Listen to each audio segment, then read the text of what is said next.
You're watching The Breakfast Club. Morning, everybody. It's DJ NV Angela Yee, Charlamagne the God. We are The Breakfast Club. We have a special guest in the building. Oh, man, one of my favorites. Marsha Ambrosius. Hi, you said it right. Yay. I've been practicing all day. Good morning. Good morning. Glad to have you back. Thank you, darling. How's motherhood? Amazing. Just amazing. It's late nights and early mornings like I've never known, but it's great. Has it changed you in any way, shape, or form? Oh, absolutely. Yeah. Yeah, it just makes you cautious, aware, way more honest than I've ever been. You just have no filter. That's saying a lot. It is, because I really had none in it. I know. This is very, very true. Not that I had any filter, but now as a mother, it's a I don't know, it's just opened me up to a whole new thing. How's the baby? How old's the baby? 4 months. 4 months. So this is going to be your first Mother's Day. Yeah. You excited about that? I am. But Yeah. I was just saying, in the UK, Mother's Day is on a completely different day. Really? It's weird. It's like in March or something. Oh. And I keep saying this because my mother gets on my nerves about where's my Mother's Day card. And I can't buy her anything in the States because they don't have them on the shelves yet because it's so late. It's in May. So I'm like, Mom, I love you. I do. But I'm in America now. So she did get me a Mother's Day card from the UK already. So I kind of celebrated it a little bit there in March. But now I get my first United States. It's already on display in your music, Motherhood. You put out the EP, Don't Wake the Baby. Yeah, man. The cover art was very exhausted mom. I've been up all night. Breastfeeding, breast pumping, the whole nipples protruding. They're the things that they don't warn you about. It sounds so glamorous. Oh, you're going to have a kid. You're going to breastfeed, the nectar of womanly goodness. And it is good, though. It does taste good. Yeah, Sugary. she loved it. It was delicious. No, he actually had to taste it a couple of times. Oh, you did? Your fiance never tasted your breast milk? Come on now. Did you, babe? He said, nah. What are you doing, bro? You don't know what you're missing. Maybe by accident, he might have slipped up one time, How too. you drink the milk from a cow, but not from your wife, or soon-to-be wife? He might have slipped up a day or two. But yeah, I put that on display because that's what real women do. Right. And there's all this glamorized editorial version of what motherhood looks like until you actually get in it, and then big panty drawers that you have to wear because your vagina is swollen, leaking like I didn't just flush out a 7-pound, 7-ounce baby. Yeah, it's real down there at that time. So it's so real down there at that time. So I really put that cover art for all mothers that didn't feel as sexy as they should. But But 4 months, fortunately, you can start having sex now, right? listen, when that doctor told me you can go forth into the wind and go ham, it was the greatest day of my life. No, seriously, you don't realize how long you anticipate something and want something so bad when you just can't have it. Physically, could not even think about a penis going in my vagina after that baby came. My wife, she felt like I didn't want to after she had the baby, which wasn't true. Our first child, I got 2 daughters, but our first child, I just didn't know when it was a good time to go back in. So I was being extra cautious. I asked the doctor right then and there, when can we have sex I thought again? you meant you physically didn't examine check like, hey. Fake ass GYN. No, I asked the doctor. I have 5, so I know everything that's going on there. He can deliver his own at this I was point. going to say, Pretty much. Okay, that was, Well, with my case, when he said it was okay, now we just do it at any given time, which is why Don't Wake the Baby was so appropriate. Initially, I'd written it for Beyonce. This is like a year and a half ago. I didn't have a baby. I didn't have a fiance. There was none of that in the works. So it didn't apply to my life. And at the time, she was recording Lemonade. I didn't know this. We were just at a writer's camp for this Secret Squirrel Beyonce project, Jay-Z project that was going to happen. So my interpretation of their love was realism. I'm like, you're in a real relationship. Like, you argue, you fuss, and you fight. But bottom line is, as good old Marsha Ambrosius songwriting skills boil down to, you still want to have sex, though. Absolutely. But I'm pretty sure Jay-Z and Beyonce got a big enough house and nannies that Blue can be on a whole nother side of the room. You say that, and then you have a kid, and you realize that none of that matters. You're too busy. There's kids involved. There's money involved. It's so many factors that go into relationships, and you're like, you know what? I just want to do it. That's it. Put the baby to sleep. Did Beyonce even hear the song? I I think she did. She had several songs, and it wasn't that they weren't great. It was greatness. She just wasn't there. She was at Lemonade. Gotcha. So Lemonade was like the complete opposite of approach, as far as, the concepts. So I was like, dang, I hadn't known you was in that place. I'd have given you something else. But if you knew Jay had cheated, you'd allegedly, whatever you go through in your relationships, I'm like, okay, I would have approached it differently. But then, thankfully, that song applies to my life now, and I sing it with all the luxurious gloriousness that I do. Yeah, your new single kind of could fit into that vein, to Love You. Liar, my wife loves you. She's always loved you since Floetry. So I was letting her hear the song yesterday. She's like, I like how it sounds, but I don't like the content. And I didn't catch it. And she was like, you going to let the man run in the street and then just come home? Now, this is the thing. Explain the lyrically. song. I Love You. Okay. I didn't catch that. And then after my wife said that, I didn't want to hear the song. I don't want to hear the song. Okay, I don't want to have the conversation. No need to even bring this up. If you run in these streets, long as you come home to me. I think that's the line she's referring to. Yes. Which is really the post hook. And I'm not necessarily absolutely saying he's running these streets. I'm talking about our kids, our cousins, our uncles, our men that have to go to work every day. And those mothers that are sitting at home, I anticipate that moment where you walk through that door again. Yeah. These streets are just this world that we have to live in. And as black men, that's all this is to us sometimes, You hear that, It's baby? just the streets. I said selling drugs. So don't get. I said maybe he's selling dope. No, he wasn't. He wasn't selling any dope, or it was literally, when you're running these streets of the world without me, I just hope you come home. He just wasn't cheating. No. Exactly. No. So why is cheating the first thing that comes on? That's my wife. I know. I was gonna say I don't know what they have going on over there. I talk about cheating, baby. I didn't say that. Now, I didn't mean that. Now, it was Floetry. When's the last time you guys spoke? A lot of people asked for a Floetry album. The very last day of last year's reunion tour. Really, that was it? Yeah, we did 2 years back to back of a reunion, and on my end, it was absolutely to reconcile, forgive, bury the hatchet, and clean slate everything with anticipation to possibly move on to further things. Now, the first year, that definitely didn't work out. In good faith, I attempted another time, which was last year, and definitely didn't work out again. But it was strictly for... where do we start? It's not even a grown apart thing. It's, as far as Floetry breaking up, 2006? Right.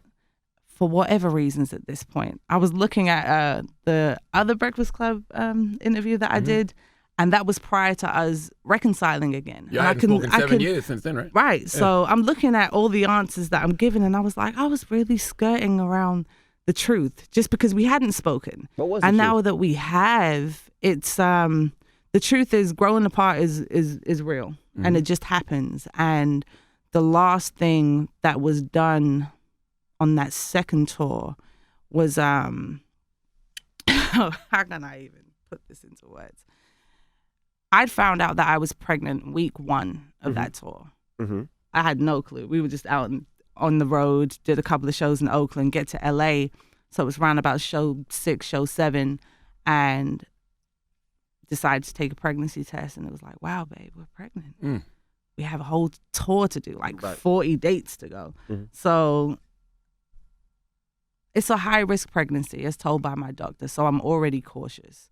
On a tour bus, this tour bus etiquette anyway, if I'm vocally going for blood every night, as I did on that tour, I don't really want any smoking on the bus. I don't want to smoke on the bus anyway. Absolutely. So I didn't disclose that I was pregnant until the last week of the tour because I was so nervous. It was very, very early in the pregnancy. I was like 5 weeks, 6 weeks when I found out.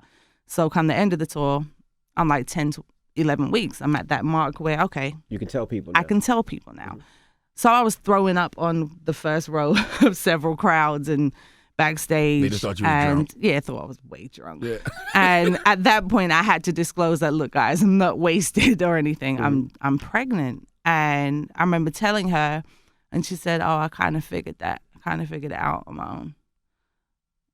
I was like, okay. Thanks. You're welcome. I don't know how to respond to She that. didn't tell you congratulations? No. Wow. So I left that at that. Petty in me. I'm just like, okay, no congrats, no nothing. Okay, I'll leave that be. Eventually, congratulations came into order. But then the last day of the tour, myself and my fiance are on one side of the tour bus. Her then manager, which he actually fired her, is sitting opposite me. And what's that smell? Wow, really? Blatant disrespect. Lighten smoking, up. Yeah, just smoking at the back of the bus. And I was like, oh, that's the nail in the coffin. That's the closure I needed to affirm that you just won't be able to get right with me. And that's not to say that she's reconciled in her own right, whatever truths that she's holding, whatever it was for her. But I must be a trigger for what it was for her. So we just never be good. It's never going to be cool because she'll never just be there for me like a friend should be. I'm a loyal Leo to the very end. So I was just expecting all love. And just business though? Like, you know how people like New Edition, they say it's a business relationship. I wish. And like I said, I did 2 tours back to back for fans, strictly for business. But sometimes there isn't a penny worth of bullshit. So what happened in the first year? You said that was the second year. So what happened in the first year? The first year, met my fiance first year. We didn't know each other at all. He'd been employed by my management to kind of take care of the other half of Floetry stuff because we were traveling separately. We hadn't spoken, like you said, in 7 years, so we're not going to travel together. We're not going to force anything. So he was kind of taking care of her stuff. So granted, we hadn't spoken in 3 weeks the entire tour, me and my fiance, I'm saying. And the band had this app called Zello. I remember Sprint chirp phones. So when you used to send a message, you were like, yo, what's up? And it would come up on your phone as a voicemail. Yeah. I mean, a voice note. So it would be on loudspeaker. So granted, we're sitting there. His phone is on the table. We're at a diner, chopping it up, like getting to know each other type shit. And on the loudspeakers, like, yo, Des, you ain't fuck yet? So I'm like,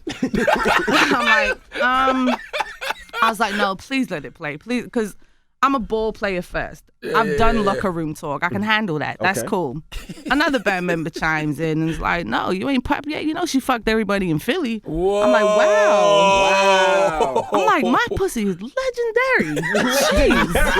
It's a myth. I'm trying to figure out all of these Philly people I put.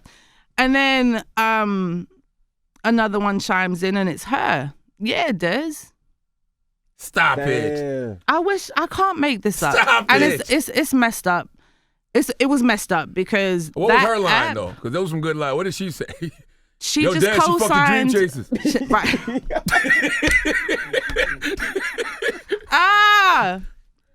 It didn't even matter at that point. It was co-signing everyone else's lines. Right. Wow. Like, yeah, Des, what's up with you? So I was like, okay. Once again, affirmation. If someone shows you who they are, just believe them. Believe them every time. So I let it go.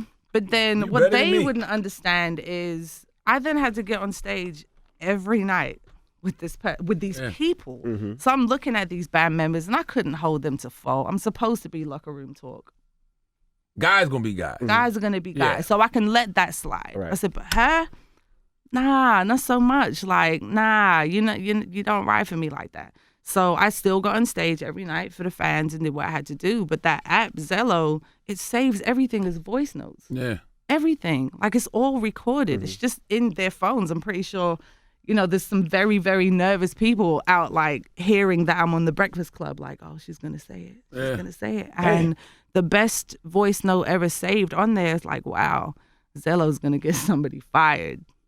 And it did. That's a great interlude for an album, though. It is. I sent all that to Focus. So was she just... No, we ain't going to do that, but it's not worth it. Was she this petty in 2006 when y'all broke up as well? Well, without the technology, possibly. But we both were in our own ways, but there were certain things that were just happening that just got out of hand. She was in a serious relationship, and the guy was very, very... off, just abusive, both verbally, emotionally, and it's hard to watch your friend go through that shit. So if I'm your homie, I'm your ride or die, and I'm like, yo, we need to get out, and she's dang near suicidal, I can't ride with you when you want to actually jump off the edge of the cliff and then be guilt-ridden into not jumping with you. So all of this was like pent up, too loyal to a fault where it's okay. Don't tell my parents, or don't tell my friends, or don't tell anybody what's going on. So I had to harbor on to all of that. Which was probably bad for her and you. For her, and most importantly, me. Yeah. Because it's just baggage. Like, the rumors that were flying around about what was happening were better than the actual, like, what was actually going on. I was like, oh, I can take people saying that we were lesbians and that because that's absolutely not true. What was actually going on was way worse to me. I never wanted to say it until none of that mattered anymore. Because according to her, it was because our manager got overzealous and he wanted me to go solo. And at one point, she said he blacklisted her from the United States, and she couldn't work here anymore. She couldn't get booked. At some point, you just have to acknowledge that you're not getting booked, and that's okay. I lived in Philly for 17 years. The Roots have never booked me for a Roots picnic. Mm-hmm. Sometimes you're just not gonna get a show, and that's okay. They haven't booked you yet? You haven't done? No, by default, I did the hook. Thanks, Questlove. But you know, I'm just saying. At some point, you have to get in where you fit in. So for me, it was the guilt trip of all of these people that are getting all of these stories. So by the time the 2 years of the Floetry reunion came about, you know, everyone takes sides. Mm-hmm. So it's like you just knew you was never going to see me again. Mm-hmm. So all of the Chinese whispers, all of the, wouldn't say lies, whatever over-exaggeration portion of the story is over here, there's one over here too. So when everyone confronts each other, it's like, what's up? Mm-hmm. There's two sides to every story, but there's just facts. Facts are, that happened when I first met my fiance.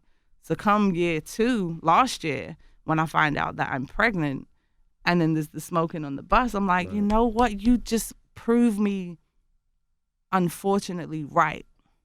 I want to be wrong. I want to be dead wrong, and I want to move on and make something great out of what I've always said, what we did. Mm-hmm. Yes, I called her and said, yo, put some poetry to my music and shit.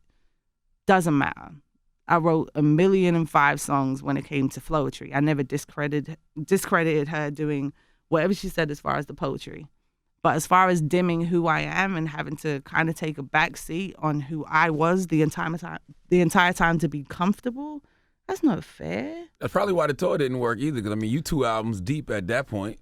Like, I love Floetry, but I really like Marsha, to be honest with you. Well, it's a preference, and that's okay too, and that's you. And there's people that will say the absolute opposite, and that's okay too. The tour was absolutely successful in its own right, but it had to stop there, and that was unfair. Like, her manager was so embarrassed. It was like, there's no moving forward, and there's nothing that we can do. And at that point, especially being pregnant and having forgived myself for my part that I played in all of it, and the fact that I attempted to reconcile twice, 2 years back to back, I only got blessed because of that. Mm-hmm. I wouldn't have met my fiance if it wasn't for that. I mean, I might have, but just not under those circumstances. I'm a wife to be, and I have a baby now. Like, but she definitely didn't congratulate you when the baby was born, huh? At this point, it doesn't matter. When it came to the smoking on the bus and all the things said, it was enough. So it was, I don't even want to see your face. I can't hear your voice. I was nervous as hell. First time mother, I don't want any negative energy whatsoever. It's like, please, please, please stay. Especially if it's high risk. How does a woman convince a man that I guess she's not a hoe? Because if he's getting all those phone calls, You don't. I mean, it's crazy. That first tour, when we were talking, and I'm disclosing all of my business, because I was like, this is something that's about to be serious. I'm going to tell you everything. You gave him the whole facts. Whole facts. And you know what he said to me? Oh, I already know. Wow. Because she'd already... Damn. Hold on, y'all was that close? I mean, I know y'all was a group together, but y'all was close to where she knew your body count and all that? Listen. All the time we're a group. All right, this is when you have to, and babe, this is before I met you. This is when you have to my dick count is very limited. Right. Like, I was never a whore. I actually lied on my vagina just so my whorish friends didn't feel so bad that they were being whores. And I was over here just, absolutely. Yeah. That's how I maintained my vagina. By telling everyone I was doing this, doing that. All of my songs dictated that I did it. So why not? Yeah, smashed everyone I worked with. That is true. I always think that like women like who sing about it as much as you do, y'all probably not as freaky. I was never. No, that's not. Well, I didn't say freaky, that. I didn't say that. Yeah, you haven't had as much sex as you. I said I wasn't smashing as many people. There you go. I was in long-term relationships. So when that was nothing, I was back to crickets. Got you. So. Did you ever smash the Floetry? You never did? Just asking, Des. I don't know. I'm just throwing it out there. Just asking. Because she seemed like she liked him. If she telling him all your business. It's touchy-feely when it comes to that. It's it wasn't even that. Like her manager at the time, I think, do I have a green light for facts? Maybe. Check. Green light for facts. Yeah. Green light for facts. Her manager at the time was someone that I was involved with in the UK that we mutually both knew, a mutual friend. And way back then, I'd gotten pregnant early. Like I was about 21, 22 when it happened, right before I came out here. And she knew this. I ended up having a miscarriage. She knew this. And years later, I would find out that she'd appointed him, of all people, as her manager. So me holding on and harboring on to all of those thoughts and feelings, I'm like, yo, you are just the pettiest of all time. Wow. Like just the pettiest of all time. And learning years later that she would tell me, oh, you know, I had a miscarriage too, and I had empathy for that. And years later, she would tell me she lied about that. Holy shit. Who is this woman? Goodness it's not gracious. about who is this woman. I'm just trying to get you some understanding and clarity as to why Floetry never happened that ever trigger again. on me, where people are like, so Floetry, it's glorious. The music was phenomenal. We landed in Philly when Jill Scott was recording her first album. Music Soul Child, Bilal, Glenn Lewis, Classics. Kindred, like classics. Floetic happened to jump on that wave.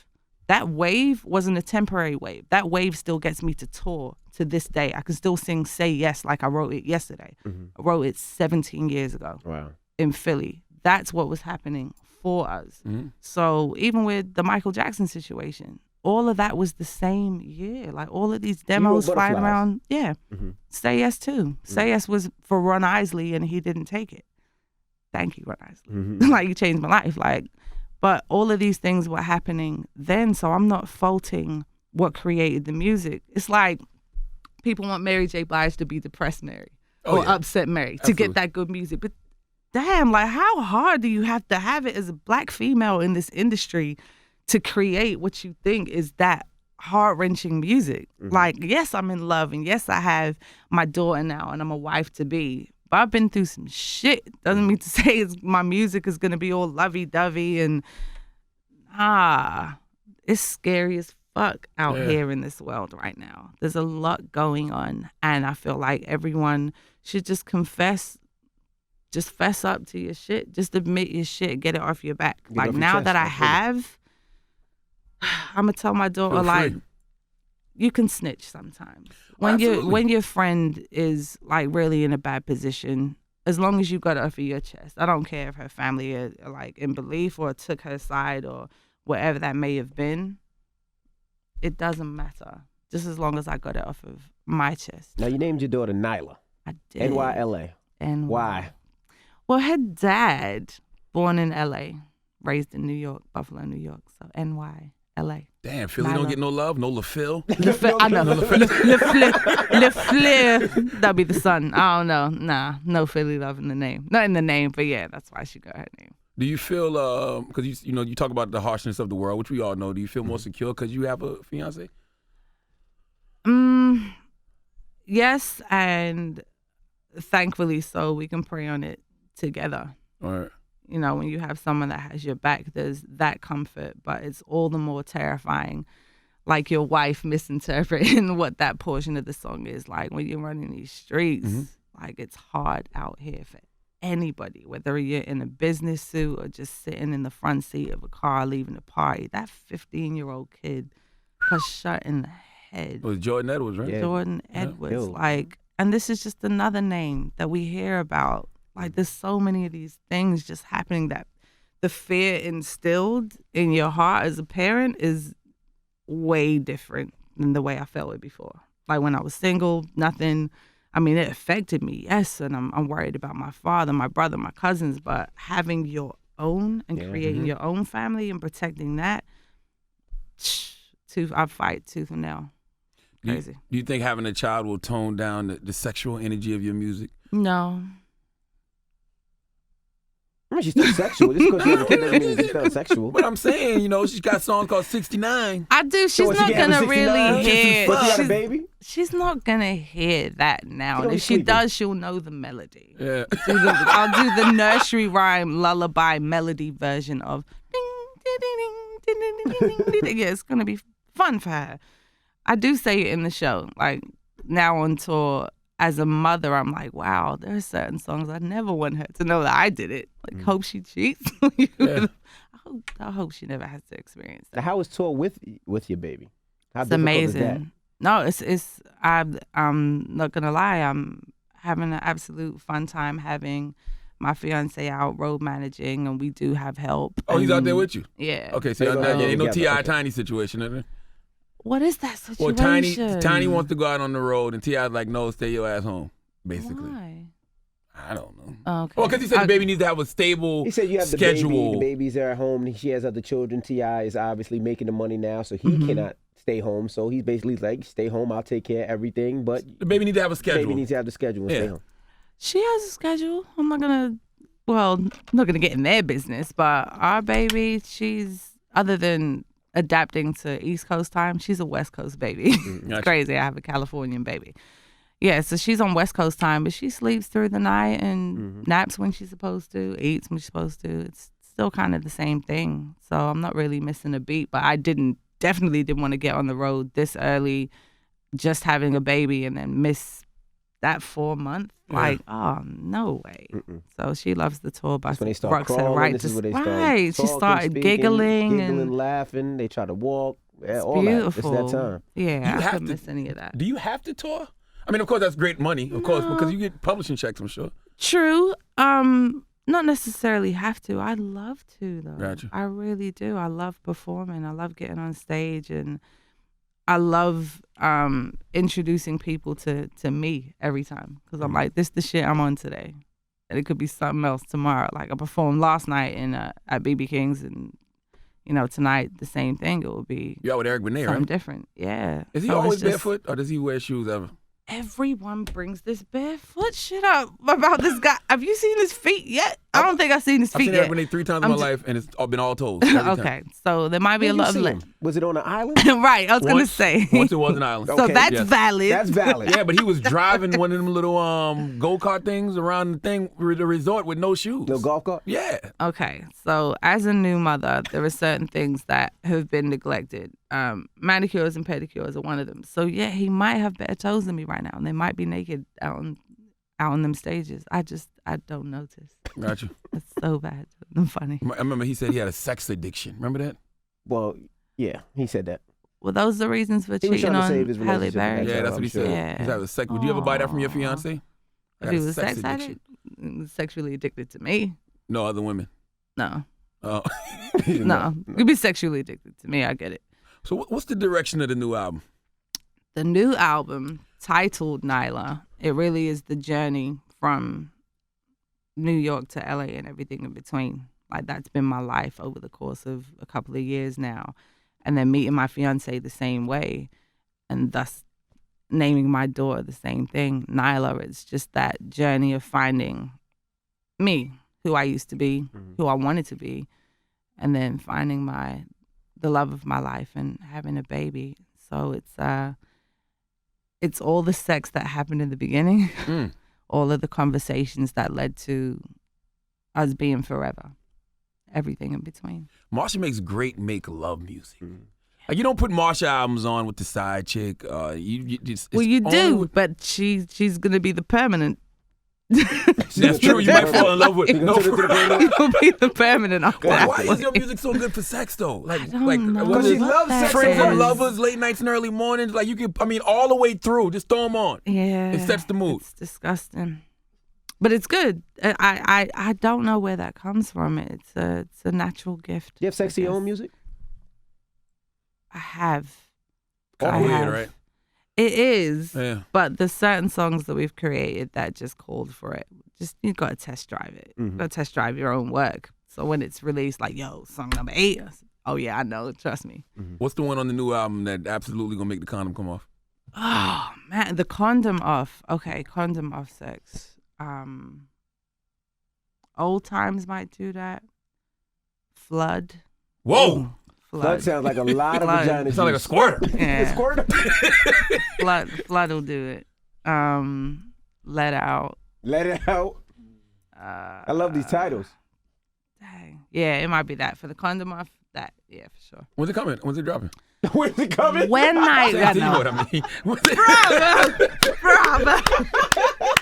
Good show, sir. It's coming.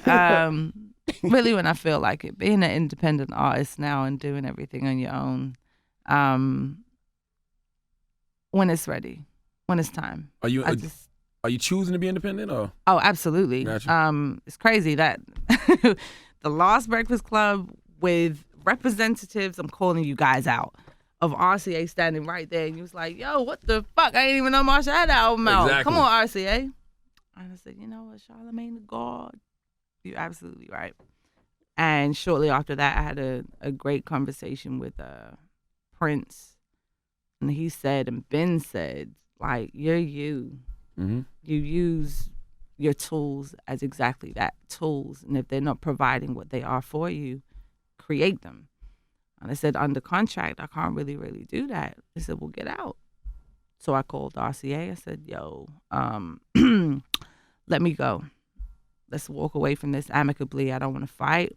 I don't want you to ask me for anything. I don't want to ask you for anything. Let's just walk. And they let me go. Wow. Scot free. No, like, oh, you got to write for 4 of our artists. Bye. Wow. I mean, bottom line is I gave them 2 albums that, especially with the first one, I recouped in a week. Mm-hmm. I delivered that album for pennies in comparison to the budgets that they give the rest of the roster over there. So with this hamster wheel full of chicks waiting on release dates, and I'm the one that you give $1 to, but I make you 1 million. I'm like, well, can you imagine what would happen if you gave me $1 million? Yeah. Like, do the math. I was like, okay, I'm fair treatment when it comes to someone with the longevity and the long game theory in this industry as a woman that's managed to write and produce and create music over a span of time. This is 17 years now.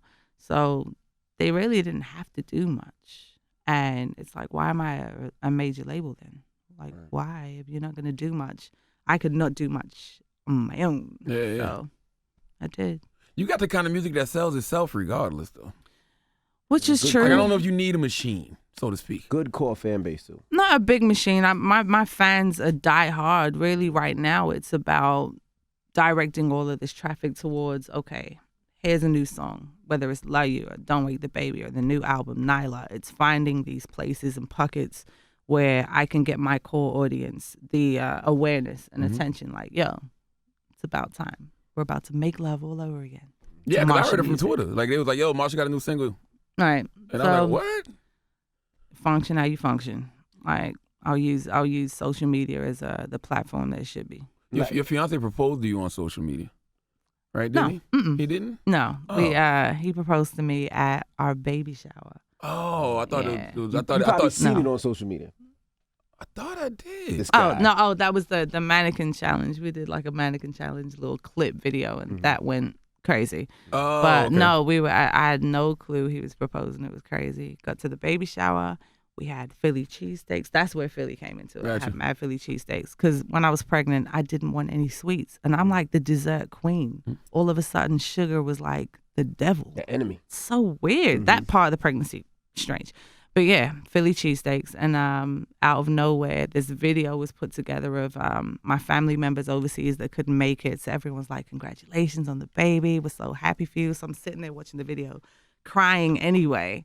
And his sister, Candace, shouts out to Candace, she asked me to record a video speaking to him and speaking to the baby. This is right before, the shower. And he did another video. So they played my video clip first, played his video clip, and he's still talking. And it was like excessively long, but heartfelt nonetheless. And the last thing he said was, before you become the mother of my child, there's something else I want you to be. And that's when I realized what was happening. Yeah. Like everyone was kind of crying, and I'm like, is this happening? Got down on one knee, and I was like, flood. Oh my God. Flood, absolutely flood. Bravo. Let him in, flood. Let him in, flood. 2-0. Well, we appreciate you for joining us. I had a question. You used to play basketball. Yes. Every once in a while, you got to take him out, your fiance out in the backyard and No, we do. Like on tour, where the city we played? Was it Greensboro? Not Greensboro, somewhere in North Carolina. We played the other day. Then you take him out and bust him down? You have to. No, he can still beat me. That's cute. But I hadn't played since I had the baby. So I was like, I don't even know if I have it anymore. Now, my 3-point range, I used to hate behind the line. But now carrying this baby, like, it's like dripping wet from like the outside. I was like, yo, I'm strong. Do y'all role play like loving basketball? Like, I'll play for your heart. I play for your heart. No, we will now. That's a cute idea. Let's do that. I can't wait for this new album, man. Me neither. Marsha Ambrosius. Anything else you need to get off your chest? Anybody else you need to clap at real quick? You good? Unnecessary. I'm just in a great place. I'm happy. Just be happy, people. Like, don't hold on to shit. Let it go, man. Floetry's dead, though. That's never happening again. It's crazy. Like you said, this is business. Mm-hmm. And I say a penny not worth the bullshit. I don't know what I would do for a fee for that. I gave the fans 2 years, and I stood on stage under those circumstances twice. And I love everyone for being there for me, for that, and for her. Pray for her and wish her nothing but the best, as I always have. And it's okay to leave it at that. All right. No, one thing, you tried it again, though, with Amanda Seales. I spoke about this yesterday with Sway. Now, Amanda Seales, I want to say sorry to you, because I can't say I never. It was a lot of hands that were in that to make that the situation that it was. I tried to fight her. Like physically? Yeah. I was going to fight her in Atlanta at the Ritz-Carlton. Why? Because she was getting frustrated. I guess the other girl in Floetry had done an interview with Wendy Williams and was saying that this is some temporary bullshit, yada, yada, yada. So, bullets fly, and Amanda calls me in my hotel room like, you know what, I'm sick of this shit. Fuck you. Hangs up on me. Amanda don't bite her tongue. So she don't bite her tongue. Yeah. And I have to respect it. Right. But I'm mad too. So I'm like, hold up. I called her hotel room. She picks up. So I was like, you just said fuck you next door. We're on the same damn floor. So I banging on her door. Catch me outside. I mean, she didn't, because we had to get on stage that night. Yeah. So our manager kind of had to diffuse the situation. And it was a bad situation for everybody. I've never had to or wanted to confront someone to fight. So it wasn't even about her no more. Mm-hmm. It was about everything. It was the bullshit that was Floetry and the bullshit that it turned out to be, because I was still signed to the label. And they're like, you have an album to push. And the other chick had her dude managing her and said, give her a solo deal or we're walking. So Jimmy Iovine and Run Fair said, walk. So then she's out the group. I'm still signed to the label, and I'm out with Amanda Seales. And, I'm so happy for everything that she's doing now. She's a hustler. Oh, yeah. Amanda's out here prospering. She don't stop. So you never would do that again, like grab somebody else and say, let's do Floetry? We don't have to. Floetry is the flowissest and the songstress. Natalie Stewart and Marsha Ambrosius forever. That never dies. Music never dies. What we did in that moment is solidify that wave, and we were part of it and managed to have a classic album and several songs that, will live forever. All right. Well, there you have it. Indeed. Marsha Ambrosius, it's The Breakfast Club. Good morning. The Breakfast Club. Every weekday morning. Tune in.